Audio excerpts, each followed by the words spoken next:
जल्द ही और बड़े शहरों की तर्ज पर मुरादाबाद में भी आपको रिंग रोड और विकास देखने को मिलेगा। 2021 महायोजना सर मुख्यमंत्री योगी आदित्यनाथ जी ने उस पर प्रस्तुति दे दी है, और इस पर क्या कहना है आप? देखिए, हमारे यहाँ मुरादाबाद विकास प्राधिकरण के द्वारा गजरौला और मुरादाबाद दो स्थलों पर विकास का काम देखा जाता है, और दो की महायोजनाएं हमने तैयार करवाई। पिछले 3 साल से इस पे काम चल रहा था। गजरौला की महायोजना को चुनाव से पूर्व ही अप्रूवल मिल गया था। अब मुरादाबाद महायोजना की भी माननीय मुख्यमंत्री जी के सामने प्रस्तुति हो चुकी है, और इसको भी जल्दी ही अप्रूवल मिल जाएगा। इसमें हमने एक तो जीपीएस बेस्ड, जीआईएस बेस्ड तकनीक से पूरी महायोजना को तैयार किया है। यहाँ तक कि जो खसरे हैं हमारे राजस्व के, उन खसरों को भी ओवरलैपिंग की है। एक जो फंडामेंटल चीज़ हमने जो की है कि जो जहाँ जैसे है सभी को मौका दिया है अपनी बात रखने का, और विकासगामी योजना बनाई है, जिससे जो कहीं पे किसी तरीके की बाधा ना हो उद्योगों के या आवासीय मामलों के विकास में, और साथ ही लोगों को मूलभूत सुविधाएं भी मिलें, इसकी भी व्यवस्था की है। माननीय मुख्यमंत्री जी का निर्देश था कि महायोजना को अगले 25-50 साल की जो बसावट है, जो डेवलपमेंट है, उसको नज़र में रख के करना चाहिए। हमने पूरा प्रयास किया है कि हर तरीके की चीज़ों को जगह मिले यहाँ पर। सिर्फ कमर्शियल और जो आवासीय गतिविधियाँ या इंडस्ट्रियल ही नहीं, बल्कि सर्विस रिलेटेड चीज़ें, क्योंकि आगे जब आबादी का बसाव ज़्यादा होगा, जो ज़्यादा संसाधन विकसित होंगे, तो सर्विस की भी ज़रूरत होगी। ऐसे लोगों के लिए भी हमने, चाहे वो मछली मंडी हो, चाहे दूध मंडी हो, चाहे जानवरों के लिए जगहें चिन्हित की हैं। और आगे जब रिंग रोड आ रही है, रिंग रोड आने से मुरादाबाद के विकास को एक नई दिशा मिलेगी। हमारे यहाँ आपको पता है यूनिवर्सिटी भी आ रही है, जल्दी ही यूनिवर्सिटी का भी निर्माण शुरू हो जाएगा। इन सारी चीज़ों से मुरादाबाद के विकास को एक बहुत नई दिशा मिलेगी। गजरौला चूँकि नेशनल हाईवे पे पड़ता है और बहुत पोटेंशियल है उसमें डेवलपमेंट का, एक मार्केट के तौर पे डेवलप होने का, और वहाँ पे बहुत सारे इन्वेस्टमेंट के ऑफर्स भी आ रहे हैं। मुरादाबाद और गजरौला को अगर मिला दिया जाए तो हज़ारों करोड़ के इन्वेस्टमेंट के ऑफ़र हैं। अब महायोजना को अप्रूवल मिल जाने से ये जो इन्वेस्टमेंट की सारी गतिविधियाँ हैं तेज़ी से विकसित होंगी, और मुझे उम्मीद है कि विकास को एक नई दिशा जल्दी ही मिलेगी। सर, क्योंकि महायोजना 2021 में आनी थी, 2-3 साल ऑलरेडी लेट हो गई है, तो सवाल ये है, बहुत बेसिक सवाल है मेरा, कि आम जनता को इससे क्या फ़ायदा मिलने वाला है? देखिए, एक तो आप इस चीज़ को समझिए कि जब नियोजित विकास होता है तो आपको जो मूलभूत सुविधाएं हैं उनमें कहीं आगे चल के दिक्कत नहीं आती। जैसे आपको एग्जांपल के तौर पे बताऊं, हम जो हमारी पुरातन सभ्यताएं हैं, मोहनजोदड़ो की सभ्यता, हड़प्पा की सभ्यता, उनको नगरीय सभ्यता कहते हैं। कारण वहाँ पर ड्रेनेज सिस्टम बहुत प्रॉपर था। ड्रेनेज सिस्टम नहीं रहेगा तो आप चाहे जितनी भी बढ़िया बिल्डिंग बना लें, वो बारिश में या फिर जब जल जमाव होगा तो ध्वस्त हो जाएगी। तो हमने इसमें इस बात का भी रखा है ध्यान कि ड्रेनेज सिस्टम प्रॉपर हो, रोड सिस्टम प्रॉपर हो, सबको मूलभूत सुविधाएं मिलें। जहाँ पर कमर्शियल एरिया है, कमर्शियल अलग हो, जहाँ पे कम्युनिटी एरिया है, अगर मेडिकल फैसिलिटीज़ है तो medical facilities, educational facilities, education city तक हमने बसाने का उसमें प्लान रखा हुआ है, मेडिको सिटी बसाने का प्लान रखा है। तो जो प्लान है वो इस तरीके से लोगों की मदद करता है कि आपके नज़दीक हर तरीके की सुविधाएं हो। आदमी वहीं पर रहना पसंद करता है जहाँ पे उसको किसी तरीके की दिक्कत ना आवे आगे, चाहे ड्रेनेज के सिस्टम हो, चाहे रोड के सिस्टम हो, सकरी गलियों का सामना न करना पड़े, और आगे जो जब जनसंख्या की वृद्धि हो तो उसके अनुरूप वहाँ पे व्यवस्था बनी हो। आप जो डेवलपमेंट कंट्रीज़ हैं उनको डेवलप इसलिए कहते हैं क्योंकि वहाँ पर आपको अपने घर तक गाड़ी जाने की सुविधा, एम्बुलेंस की सुविधा, फायर ब्रिगेड की सुविधा, हर तरीके की सुविधाएं मिलती हैं, और आपका जो जीवन है दैनंदिन, वो कम से कम इस बात के लिए कभी प्रॉब्लम में नहीं पड़ता कि कहीं आपका ड्रेनेज लॉक है, कहीं आपके जल जमाव, आप जानते हैं मुरादाबाद में जल जमाव की बहुत बड़ी समस्या है, की भी बहुत बड़ी। हाँ, उन सारी चीज़ों से हम उसको निजात दिला सकें। धीरे धीरे बहुत सारे काम हुए हैं यहाँ। आप बुद्ध बाज़ार को देख लीजिए, पूरा एक स्मार्ट सिटी के अंतर्गत परिवर्तन हुआ है।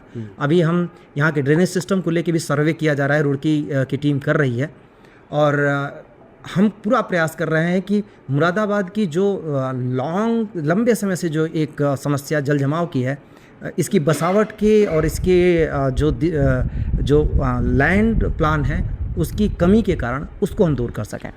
मुख्यमंत्री योगी आदित्यनाथ जी ने कहा है रामगंगा किनारे जो अवैध निर्माण रखा है, नदी की ज़मीन जो गिर रखी है, उस पर भी कार्रवाई की जाएगी। देखिए, अवैध अतिक्रमण के विरुद्ध कार्रवाई तो हमारे यहाँ लगातार चलती रही है। आप लोगों ने देखा है कि शहर में भी चल रही है, बाकी जगहों पे गागन रामगंगा हमारे लिए बड़ा इम्पॉर्टेंट है। उन दोनों जगहों पर, गागन पे भी आपने देखा एनक्रोचमेंट जितनी सारा हुआ था उस पर कार्रवाइयाँ चली थी, अभी भी लगातार उस पर है, प्रक्रिया पूरी करके उसके बाद कार्रवाई करेंगे। रामगंगा नदी पे इसके पहले भी हमने कार्रवाइयाँ की हैं, बीच में कुछ वजहों से रोकना पड़ा, फिर कर रहे हैं। एनजीटी से आच्छादित है, अक्सर यहाँ के मामले एनजीटी में उठाए जाते रहे हैं और वहाँ से भी निर्देश मिलता रहा है। हमें उसका पालन करना, सुनिश्चित करना हमारा दायित्व है, करना ही है, कोई और उसके आगे कोई और विकल्प नहीं है। हम पूरा प्रयास कर रहे हैं कि रामगंगा नदी के किनारे, अभी मैंने निर्देश भी जारी किया है कि रामगंगा हो, गागन हो, पूरे हमारे मंडल के हर एक जनपद की जितनी नदियाँ हों, वाटर बॉडीज़ हों, उनको इंक्रोचमेंट से, अतिक्रमण से मुक्त कराया जाए। उनको अतिक्रमण से सिर्फ मुक्त कराना ही नहीं है, उनको उनके वापस पुराने स्वरूप में ले आना है।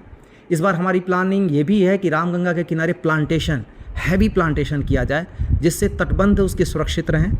और एक और भी समस्या, बंदरों की समस्या यहाँ पे है, उनसे भी मुक्ति मिले, क्योंकि अगर चढ़ रहेंगे, फल वाले बाग रहेंगे और वहाँ पे एक लंबी कतार में हम लगा सकें तो पर्याप्त होगा कि बंदरों को भी अपना भोजन मिले और वो शहर की तरफ ना आए। इन सारी समस्याओं का समाधान हमारी नदियाँ, हमारी वाटर बॉडीज़ हैं, और इसीलिए माननीय मुख्यमंत्री जी ने निर्देश दिया था कि हमें नदियों के किनारे किसी भी स्थिति में एनक्रोचमेंट नहीं होने देना है। आगे भी आप देखेंगे भविष्य में सारी प्लानिंग हमारी धरी की धरी रह जाएगी। अगर हमारी नदियाँ जीवित नहीं रहीं, हमें पानी की क्राइसिस का सामना करना पड़ा, तो विकास का कोई मतलब नहीं रहेगा। दूसरी जो माननीय मुख्यमंत्री जी का निर्देश था कि जो रोड हैं, सड़कें, वो उस पर कहीं जाम की समस्या ना हो, कहीं पे भी इस तरीके का इंक्रोचमेंट ना होने दिया जाए जिससे सड़क पर जाम लगे। इस पे भी लगातार हमारा काम चल रहा है। रोड गाड़ियों के चलने के लिए है, पैदल चलने वालों के लिए अलग व्यवस्था है, उसके अनुरूप उनके लिए व्यवस्था बनाई जाए, उनके चलने के लिए है। बाकी किसी भी तरीके की गतिविधि रोड पर नहीं होनी चाहिए। चौराहे जहाँ पे लोग अक्सर दुकान लगा देते हैं, ब्लैक स्पॉट डेवलप हो जाते हैं, उसकी वजह से एक्सीडेंट्स होते हैं। आपने देखा होगा ज़्यादातर चौराहों पर ही एक्सीडेंट यहाँ पे हुए हैं, जिनमें लोगों की डेथ भी हुई है। हमने एक अभियान चला रखा है, पूरा प्रयास कर रहे हैं कि हटाया जाए। इसमें एक बात का ध्यान रखने को भी निर्देश दिए गए हैं कि हमारी इस एक्शन में कहीं ऐसा ना हो कि कोई गरीब आदमी वो पूरी तरह बेघर हो जाए या बेरोजगार हो जाए, उसके पुनर्विस्थापित करने की भी हम विकल्प को हमें देना पड़ेगा।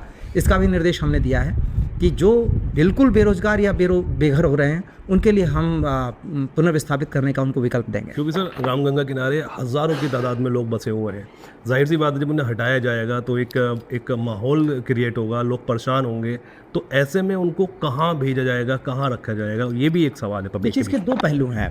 जो लोग रामगंगा के किनारे बसे हुए हैं उसमें सारे ऐसे नहीं हैं जिनका विकल्प मौजूद इनके पास नहीं है। उनकी चॉइस है वहाँ पे रहना, उनका घर और जगह पे है, पर किसी और वजह से, चाहे वो यहाँ पे काम करते हों या किसी और वजह से, वो आके यहाँ बसे हैं। दूसरी समस्या अवैध प्लाटिंग की है।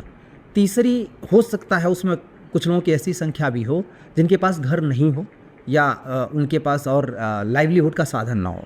उनके लिए हम ज़रूर व्यवस्था बनाने की कोशिश करेंगे। पर एक बात को सब लोगों को समझना होगा कि कुछ लोगों की वजह से हम पूरे शहर के लोगों की ज़िंदगी आफत में नहीं डाल सकते।